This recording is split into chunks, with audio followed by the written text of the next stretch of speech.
જિલ્લાના મુખ્ય મથક મોડાસા કલેક્ટર કચેરી ખાતે જિલ્લા કલેક્ટર પ્રશસ્તિ પારીખની અધ્યક્ષતામાં બેઠક મળી હતી।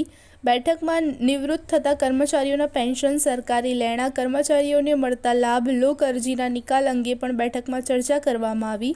લોકોની અરજીઓના યોગ્ય નિકાલની પણ ચર્ચા કરાઈ। વહીવટી કામગીરીને ઝડપી અને પરિણામસભર બનાવવા પણ સૂચન કરાયા। માનનીય ધારાસભ્ય ધવલસિંહ ઝાલા દ્વારા દરેક લોકોના પ્રશ્નો અને રજૂઆતો પૂરતા આયોજન સાથે નિકાલ થાય તેવું જણાવ્યું અને સરકારની યોજનાઓ લોકો સુધી પહોંચે અને પૂરો લાભ મળે તે માટે કામગીરી કરવા જણાવ્યું। અન્ય પડતર પ્રશ્નો ઉપર ચર્ચા કરવામાં આવી।